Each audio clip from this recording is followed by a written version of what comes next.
La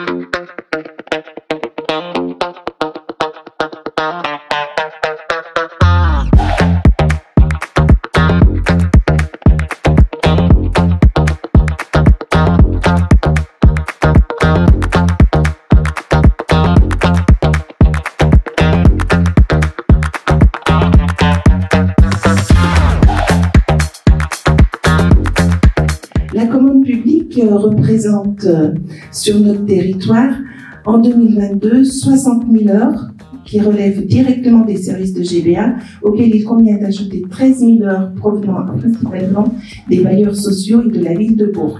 Ces 73 000 heures au total ont permis de mobiliser près de 86 entreprises de tous secteurs et qui ont joué le jeu et parfois concrétisé des embauches, en recrutant sur leur chantier près de 200 salariés qui ont pu ainsi acquérir une expérience supplémentaire et gagner en compétences. GBA souhaite agir concrètement et avoir un effet pour encourager le développement de ces initiatives.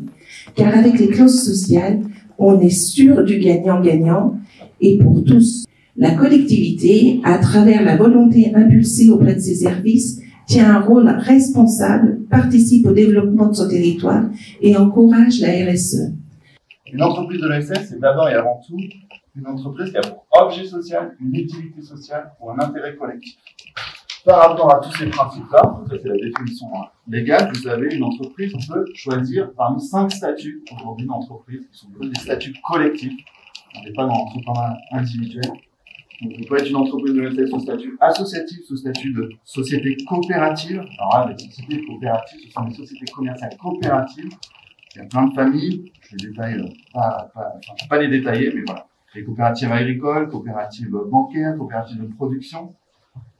Après, vous avez les mutuelles de santé, d'assurance, les fondations de fonds de dotation et les petits nouveaux qui sont arrivés. On en a un exemple ce matin de sociétés commerciales de l'ESS non coopératives.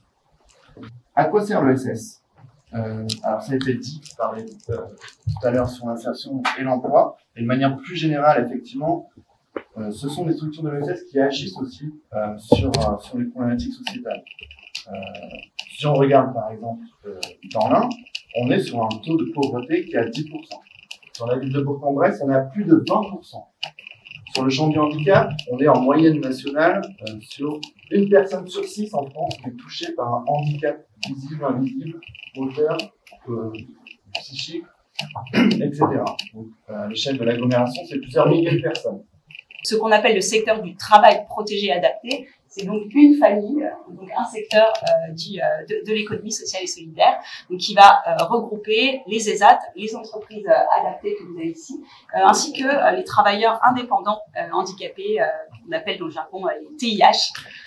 Donc voilà, c'est ce qu'on appelle le secteur du travail protégé et adapté, qui est vraiment parallèle, cousin, comme on peut le dire, du secteur de l'insertion. On parle d'ESAT, on parle d'établissements médico-sociaux, dont l'intégralité des effectifs en production sont en situation de handicap. Alors que quand on parle d'entreprise adaptée, il s'agit donc d'une entreprise, vraiment, d'un statut classique d'entreprise qui peut être SA, SAS, SARL ou autre, mais dont à minima 55% des effectifs sont en situation de handicap. Donc c'est déjà deux typologies différentes. En termes de points communs majeurs, retenez que ce sont en très très grande majorité des petites et moyennes structures locales du territoire. Vous avez 90 travailleurs en moyenne dans un ESAT, vous en avez 45 dans une entreprise adaptée.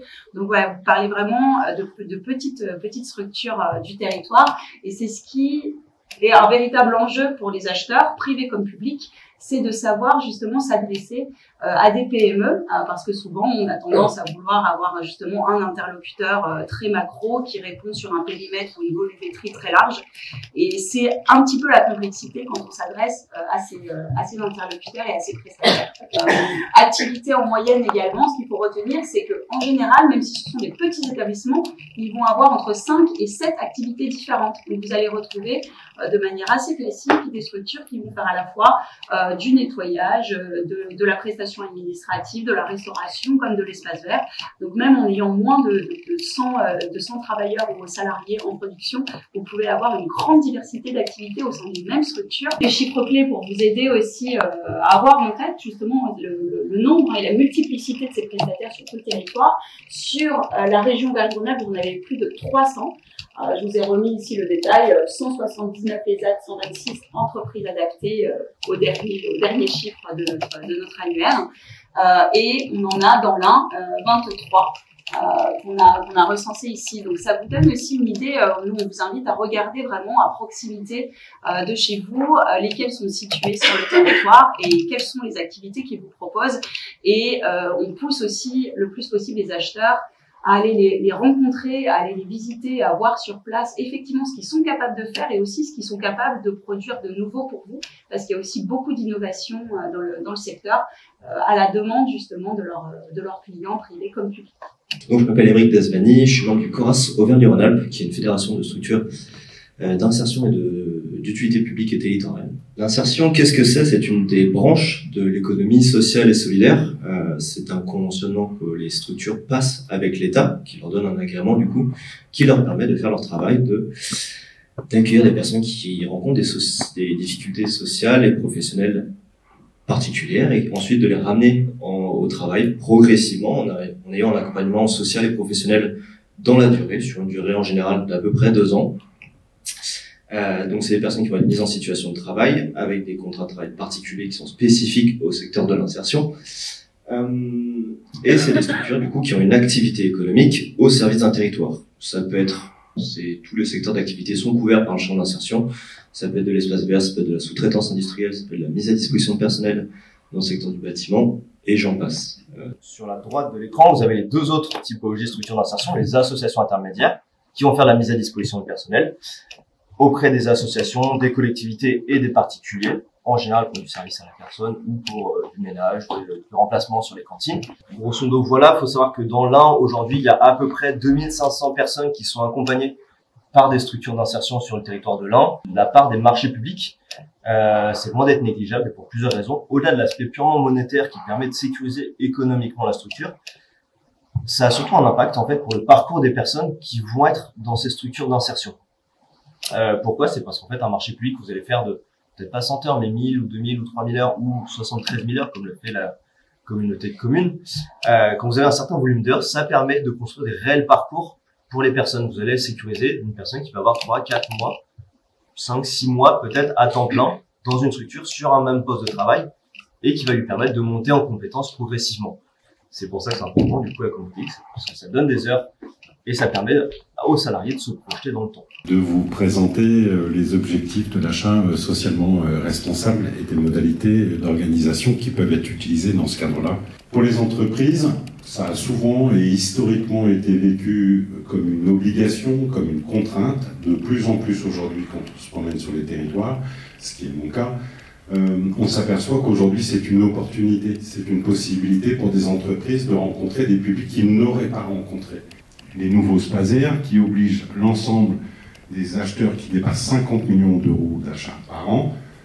Et on peut penser que PNAD par PNAD, ce niveau va baisser petit à petit pour pousser collectivement l'ensemble des acheteurs à écrire et à développer un SPASER. D'ailleurs, force est de constater qu'aujourd'hui, un certain nombre de donneurs dans le public qui ne rentrent pas dans cette obligation légale écrivent leurs documents d'organisation interne d'un achat socialement et écologiquement responsable.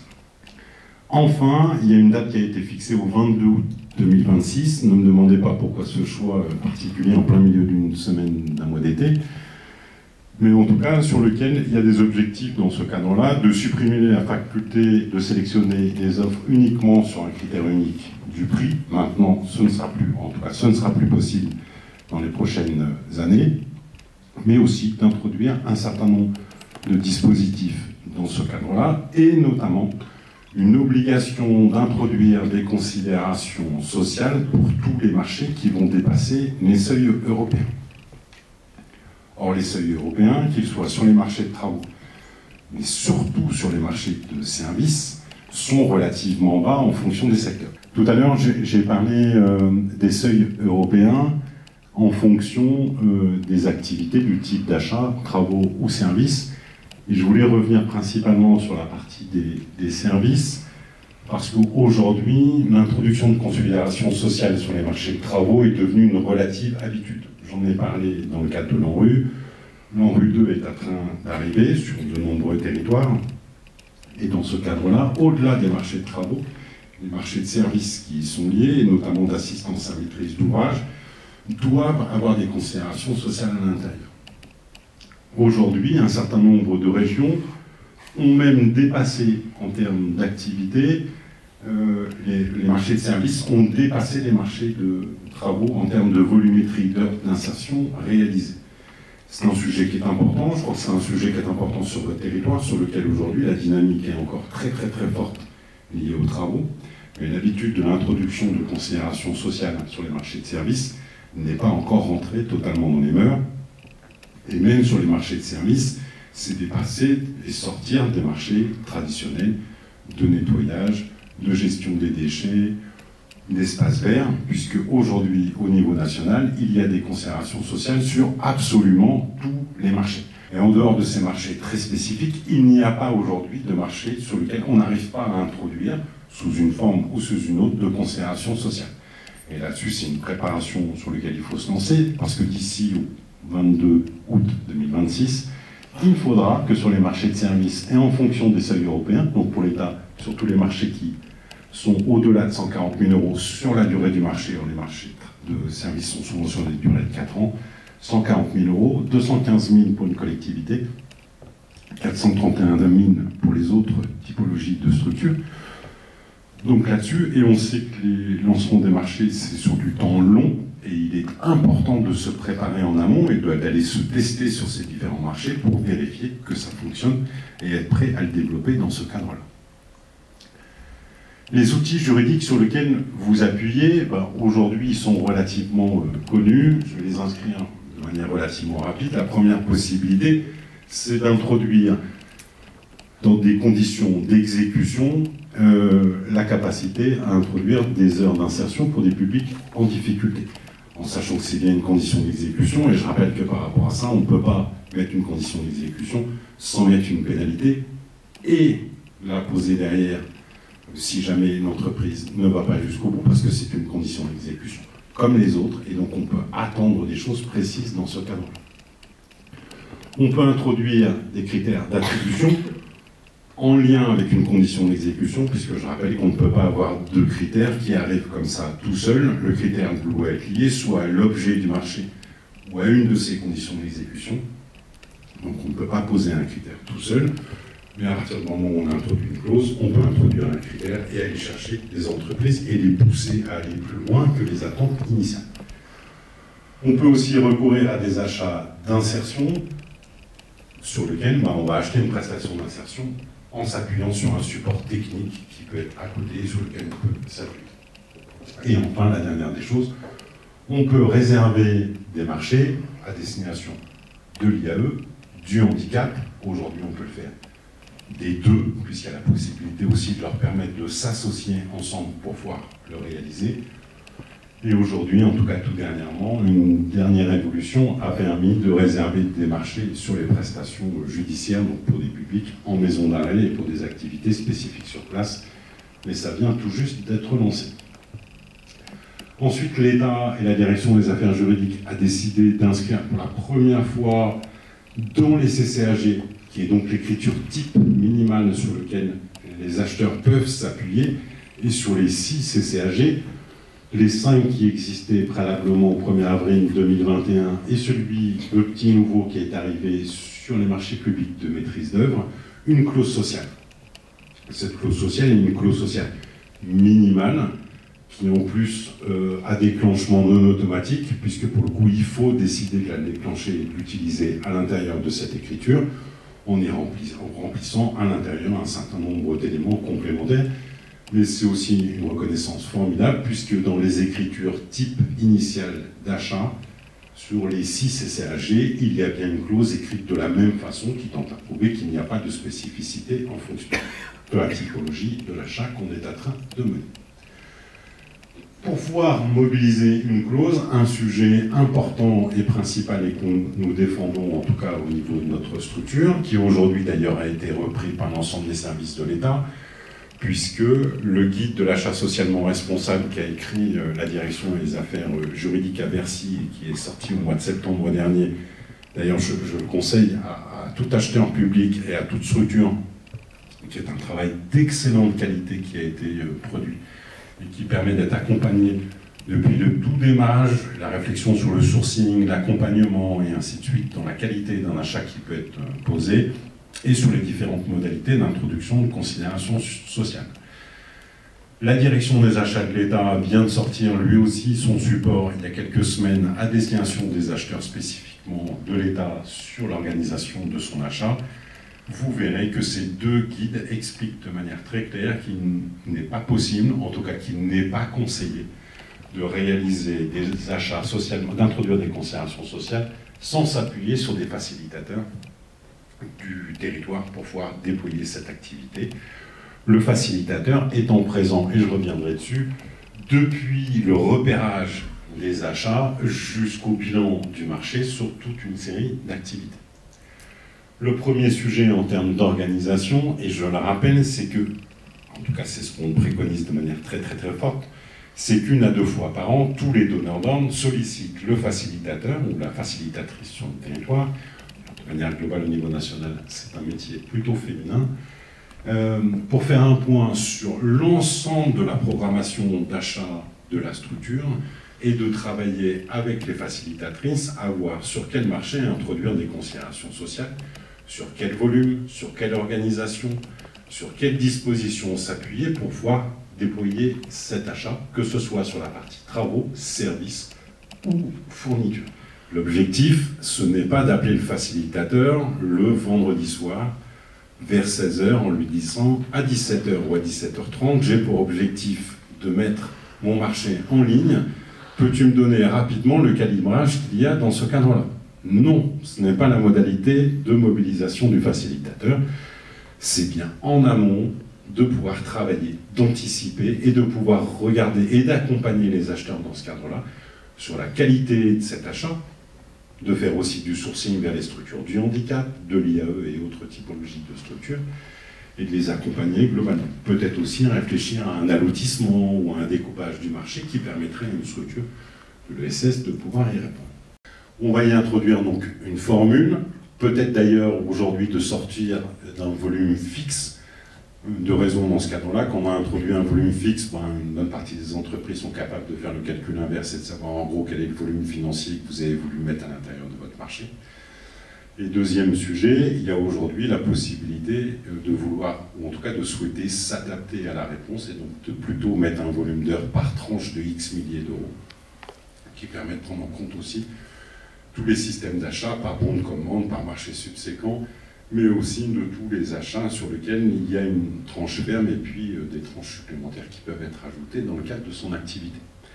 Et je le rappelle, puisque c'est une condition d'exécution, qui dit condition d'exécution, il n'y a pas moyen de s'en sortir, donc derrière, en cas de non-exécution, une pénalité qu'on déploie et qu'on met en place s'il n'y a jamais, ce n'est pas réalisé, avec un avantage, c'est qu'on le fait une ou deux fois sur un territoire et qu'ensuite plus personne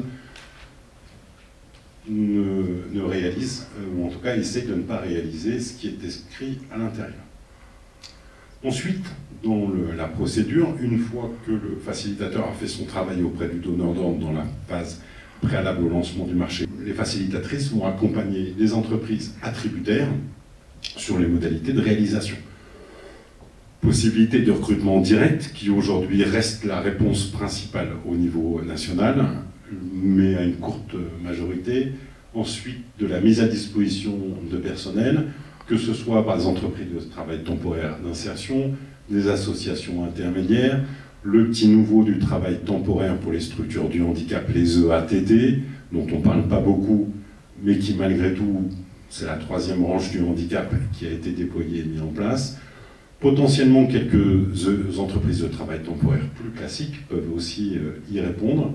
Et puis, aujourd'hui, quelques EITI, entreprises d'insertion par le travail individuel, donc la possibilité que les travailleurs individuels puissent aussi répondre dans le cadre d'activités, notamment sur des marchés de prestations intellectuelles, mais aussi sur des marchés d'activités classiques ou sur des travaux sur lesquels des personnes à titre individuel peuvent venir assurer des parties de prestations. Et enfin la sous-traitance, EI, EA, ESAT, ACI, pourquoi pas aussi quelques régies de quartier. L'entreprise attributaire va travailler avec les facilitatrices sur le contenu et les besoins pour la réalisation, et dans ce cadre-là, le facilitateur va pouvoir les accompagner sur le sujet. Et si tout avance normalement, les facilitatrices vont faire un bilan annuel, autrement déclenchement de besoins et de pénalités dans ce cadre-là. Pour aller plus loin sur le sujet et accompagner la position des facilitateurs, l'État au niveau national et notamment sur la plateforme de l'inclusion permet aux facilitateurs d'être repérés sur 3 parties de la plateforme de l'inclusion. Une première comme structure qui permettent de manière globale d'être orienteur ou prescripteur de public, classique en termes d'activité. Sur le marché de l'inclusion, de se faire repérer comme structure porteuse de la clause sociale, donc pour être repéré sur les donneurs d'ordre public en termes d'organisation. Et enfin sur les emplois de l'inclusion pour déposer notamment et rendre en visibilité toutes les offres d'emploi, notamment quand les entreprises décident de recruter directement. Et enfin, pour tous ceux qui le souhaitent, et j'en ai parlé tout à l'heure, sur le guide des aspects sociaux de la commande publique de la direction des affaires juridiques, la possibilité de pouvoir le charger, que ce soit par le lien qui est sur le côté ou directement en cherchant sur le site de la DAJ, puisque pour ce guide est d'excellente facture et d'excellente qualité. Je me présente, Charline Fatouni. Donc, je suis facilitatrice des clauses sociales pour Grand-Bourg Agglomération. La spécificité, ce sera les marchés sur Grand-Bourg, les communes aussi. J'ai aussi l'ANRU en charge de rénovation urbaine. Et je passe le micro à Sonia qui va se présenter. Donc, Sonia Madoutenant, moi je suis plutôt en charge des marchés de l'État et du développement des marchés des communes. Puisque voilà, on s'est rendu compte qu'il y a beaucoup de marchés qui sont lancés par les communes qui sont pas forcément closés. Donc l'objectif, c'est de développer cet aspect-là. On va démarrer par un premier exemple qui est celui des chantiers d'insertion et donc la présentation de Tremplin. Du coup, Tremplin est une association dont le siège est sur Bourg-en-Bresse, mais qui intervient en fait sur l'ensemble du département de l'Ain. Donc, on est une entreprise au sens où les salariés, les personnes qu'on emploie sur ces postes d'insertion, ils ont un CDD, sauf que c'est une forme de CDD particulier, donc il y a un CDD d'insertion. Le temps minimum, c'est 6 mois, le maximum, c'est 2 ans, et en général, ce sont des personnes qui restent dans la structure pendant 14 mois. Et donc, le travail est fait par ces personnes qui sont sur des contrats d'insertion avec des encadrants techniques qui connaissent le métier, du coup, chaque fois qui est concerné. Je vous présenterai très rapidement, du coup, les différentes activités. On a un atelier, en tout cas, qui est sur la filière textile. Donc, on fait à la fois la collecte dans les bennes. Ça, c'est un marché qui est avec Grand-Bourg Agglomération. Donc, c'est la collecte. Après, c'est les ateliers de tri, c'est de la vente en boutique. Et puis, de plus en plus, beaucoup des débouchés qu'on veut développer sur le recyclage. On a un atelier de couture. On a une deuxième grande filière qui est sur la restauration. Donc, on a une cuisine centrale qui permet de produire des repas, soit pour le restaurant social qui est au siège de Tremplin, mais aussi pour de la prestation pour des partenaires extérieurs, donc notamment des collectivités locales, du portage de repas à domicile, des activités buffet traiteur. On a donc une très grosse activité qui est autour de la ressourcerie, donc là pour le coup qui est un marché public avec Grand-Bourg Agglomération. On a un autre grand domaine qui est sur le maraîchage, donc on fait de l'agriculture biologique, donc pour lesquels notamment à terme on devrait pouvoir travailler avec les plans alimentaires territoriaux. Donc les clients de notre activité maraîchage, c'est des particuliers, mais ça peut être aussi, on a quelques-uns sur des marchés en entreprise, mais aussi du coup pour des collectivités locales. Pascaline Margel, directrice de l'association intermédiaire Interjob, et nous avons également un ACI, atelier chantier d'insertion, sur le repassage et la couture. Mais là, en ce qui concerne l'AI, donc qui est présente sur le territoire depuis 1985, ça nous permet d'avoir une expertise au niveau de la mise à disposition de personnel et de bien connaître notre tissu économique. Nous sommes en capacité de répondre donc aux demandes des donneurs d'ordre sous 24 heures. Donc j'ai détaillé les différentes activités principales au niveau des clauses sociales. Donc c'est sur le nettoyage, la restauration collective, la manutention, le magasinage, l'entretien des espaces verts et l'appui aux emplois du bâtiment. On a la petite particularité, donc Interservice et Calidris. Donc Calidris qui est aujourd'hui une marque commerciale en fait pour notre activité espace vert. Voilà. Et trois domaines d'activité. Donc le premier avec Interservice, avec un marché avec l'agglo, donc justement qui est la gestion des hautes quêtes déchetteries. Donc tout le personnel que vous voyez, que vous rencontrez sur les déchetteries de l'agglo, ce sont des salariés d'Interservice. Donc un marché avec beaucoup d'heures d'insertion sur ce marché. Nous avons aussi donc l'activité plus espace vert, entretien d'espace vert et aménagement, création. Donc avec la marque Calidris. Là on répond, alors c'est notre fierté aussi, c'est qu'on répond à beaucoup de marchés publics et closés ou non closés. C'est-à-dire qu'avec Grand Bourg Agglo, on a un marché donc où c'était juste un nombre d'heures d'insertion, mais nous sommes titulaires du lot et nous assurons l'ensemble du marché, l'ensemble du lot avec Calidris. Voilà, on a la ville de Meximieux, par exemple. On a la ville de Viriat, Saint-Just. On a Servas. Alors, c'est qu'un petit exemple, mais c'est là où on travaille un peu avec Sonia, justement, et Charline, pour essayer de valoriser les heures que l'on fait sur vos communes, où les marchés ne sont pas forcément closés, où on nous consulte juste pour des prestations. Et l'idée, justement, c'est de valoriser ces heures. Parce que chez nous, quand vous faites appel à notamment Calidris sur l'espace vert, une équipe, c'est un salarié, donc le chef d'équipe, le salarié, on va dire, cursus classique, et le second est un salarié en insertion. Je mettrais juste un petit accent sur quelque chose peut-être qu'on n'a pas parlé, c'est que oui, on est une structure d'insertion, et on est fiers de l'être, et fiers de se présenter comme ça, mais on a aussi comme objectif quand même la satisfaction de nos clients. Satisfaction du travail, parce que on sait très bien que quand vous faites appel à nous, il faut quand même que le boulot soit assuré derrière, il faut qu'il soit bien fait, parce que vous avez des attentes, vous avez évidemment des usagers derrière. Nous on le voit beaucoup avec la ville de Bourg qui se promènent dans les parcs, qui sont partout, et il faut que le boulot soit fait, il faut qu'il soit bien fait. Donc pour ça, alors nous on est assez structuré, on a des conducteurs de travaux chargés d'affaires. On sait que le public qu'on a demande un petit peu plus de suivi, donc on le fait, et c'est vraiment ça fait partie de nos objectifs. Un des premiers, c'est évidemment de ramener nos personnes en insertion vers l'emploi durable, et également la satisfaction clientèle, parce que fidéliser des clients, c'est très important. À l'origine, une agence de travail temporaire d'insertion, donc une TTI. L'enjeu, c'est de pouvoir travailler ensemble sur l'impact que l'on cherche, les développements que l'on souhaite amener à long terme, à court et moyen terme. Et pour ça, allotissement, sourcing, travaillons ensemble le plus tôt possible en amont pour identifier les plus-values, pour identifier la capacité de réponse. On a parlé de retraitance, et c'est à chacun de nous organiser pour être en mesure de répondre aux contraintes des clients. Mais c'est aussi un rapport de partenariat qui peut nous permettre d'aller chercher des marchés soutenables pour pouvoir développer une offre d'insertion. Plus on le sait en amont, plus on peut prendre des risques sur de la diversification, sur de la formation, etc.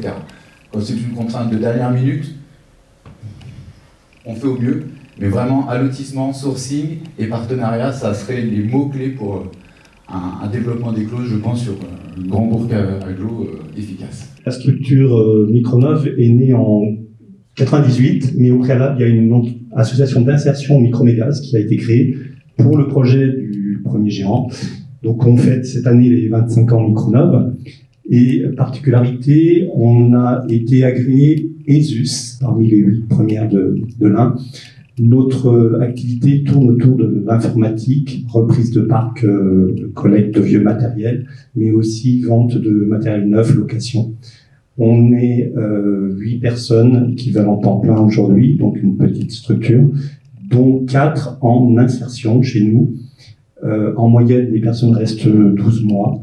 Et à l'issue de ces 12 mois, soit reprennent une formation, soit trouvent un emploi qui n'est pas forcément dans l'informatique, mais au moins ils ont la culture informatique pour pouvoir poursuivre un parcours professionnel plus tard. Nous adressons les particuliers qui peuvent venir nous apporter du matériel, bien sûr, mais aussi les entreprises et les associations, collectivités Notamment, nous avons été successivement agréés Ordi 2, Ordi 3, et ça nous a facilité le travail pour être agréé à ANCT, Agence nationale de cohésion du territoire.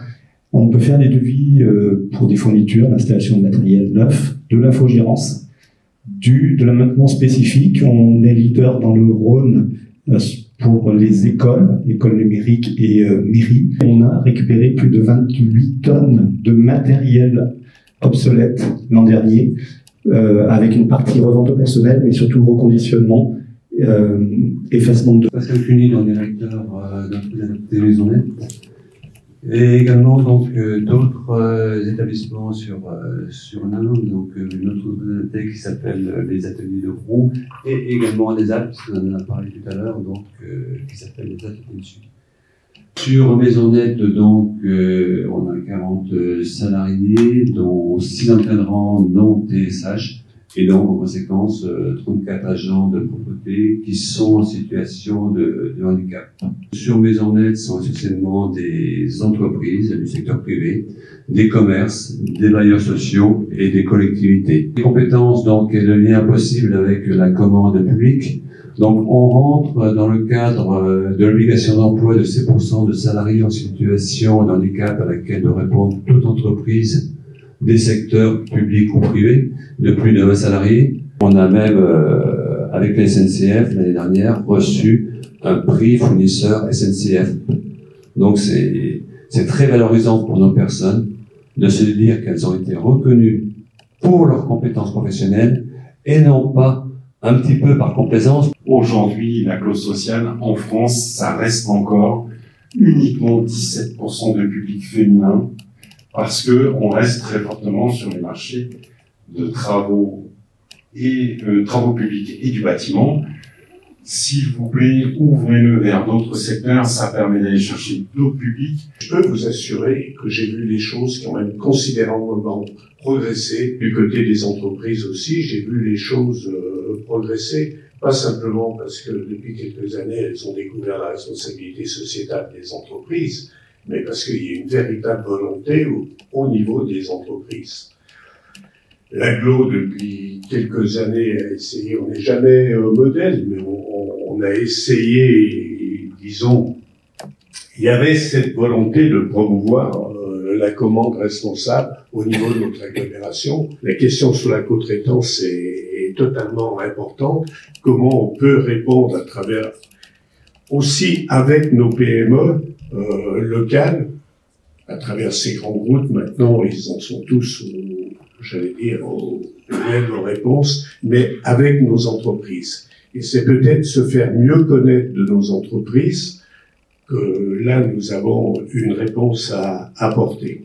Mais je crois que ce mot compétitivité qui est important pour les entreprises privées, il faut le reconnaître, vous êtes, disons, compétitifs, vous avez d'autres compétences à apporter, et puis que les entreprises sont de plus en plus preneurs dans un marché de l'emploi relativement tendu sur notre territoire.